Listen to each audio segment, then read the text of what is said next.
آپ یہ کہہ رہے ہیں کہ ٹی ایل پی کے ساتھ جو معاہدہ ہے اس کو پارلیمنٹ کے اندر پیش کیا جائے، کیا آپ کو لگتا ہے کہ اس کے خفیہ رکھنے کے کچھ مقاصد ہیں؟ مجھے نہیں پتا کیا دیکھیے پاکستان کے کوئی ایٹم بام کا کوئی فارمولہ ہے؟ یہ ایک پبلک ڈاکومنٹ ہے نا، جس کے لیے ہمارے سیکیورٹی کے پولیس کے لوگ بھی شہید ہوئے اور اس میں عام لوگوں کی جانیں بھی گئیں، اور ٹی ایل پی کے اپنے لوگ بھی وہ کلیم کرتے ہیں کہ اس میں ان کی بھی جانیں گئیں۔ پاکستانی کوئی بھی ہے، چاہے وہ ٹی ایل پی کا ہے، چاہے وہ پولیس مین ہے، چاہے وہ عام شہری ہے، ہم سب کے لیے وہ محترم ہے۔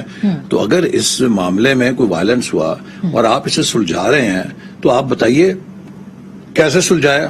آپ قومی اسمبلی کو پیش کریں، اس کی کیا سیکرٹ رکھنے کا کیا مقصد ہے؟ تو اس لیے میرا خیال ہے کہ یہ جو خفیہ رکھا جا رہا ہے یہ کوئی مناسب نہیں ہے، ٹرانسپیرنسی ہونی چاہیے۔ اگلے الیکشن کے اندر آپ کو کہاں نظر آتی ہے پنجاب کے اندر؟ دیکھیے یہ حکومت کی کوشش یہ ہے کہ یہ ٹی ایل پی کو پھر استعمال کریں جیسے 2018 کے الیکشن میں استعمال کیا تھا، لیکن میرا خیال ہے کہ لوگوں کو کم از کم، مجھے اپنے حلقوں کی حد تک پتا ہے، لوگ بہت باخبر ہو گئے ہیں، لوگ سمجھ گئے ہیں کہ یہ ایک پلوئے تھا۔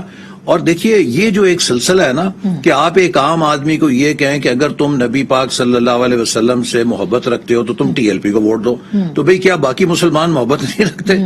آپ بتائیں کہ آپ کے پاس پالیسی کیا ہے؟ آپ مسلمانوں کے جذبات کو یہ کہ اب پچھلے جب دھرنے ہوتے تھے، ایک عالم صاحب کینیڈا سے آتے تھے، انہوں نے تقریریں کی کہ جو میرے دھرنے میں آئے گا اس کو وہ ثواب ملے گا جو کربلا کے میدان میں لوگوں کو ملا تھا۔ آپ کو یاد ہے نا؟ جی۔ میں کراچی گیا تو وہاں پر ایک صاحب مجھے ملے، کہتے ہیں کہ جی آپ سے ضروری کام ہے۔ میں نے کہا کیا کام ہے؟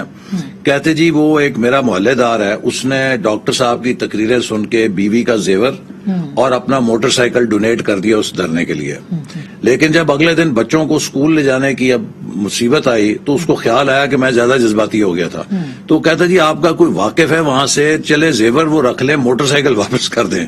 اب آپ دیکھیں کس طرح لوگوں کے مذہبی جذبات کو بھڑکایا جاتا ہے اور استعمال کیا جاتا ہے۔ سر پاکستان تحریک انصاف بھی مذہبی کارڈ استعمال کر سکتی ہے، اور بالکل کر رہی ہے، اس نے 2018 میں کیا تھا، میرے خلاف کیا تھا۔ میں نے جیسے آپ کو بھی بتایا کہ پورا الیکشن مذہبی کارڈ کے مقابلے پہ لڑا، اور جو ان کے پی ٹی آئی کے امیدوار تھے وہ ہر جلسے میں ہمیں نعوذ باللہ کافر ثابت کر رہے تھے، اور ہم یہ کہہ رہے تھے، میں آپ کو ایک یعنی کہ اگر ایک واقعہ سنا دوں، دیکھیے ایک غزوے میں، ایک جنگ میں ایک کافر ایک صحابی کی تلوار کی زد میں آئے، تو اس کافر نے فوراً کلمہ پڑھ لیا، لا الہ الا اللہ محمد رسول اللہ، لیکن صحابی نے سوچا کہ میری تلوار سے خوف کھا کے یا موت سے ڈر کے پڑا ہے، انہوں نے سر قلم کر دیا۔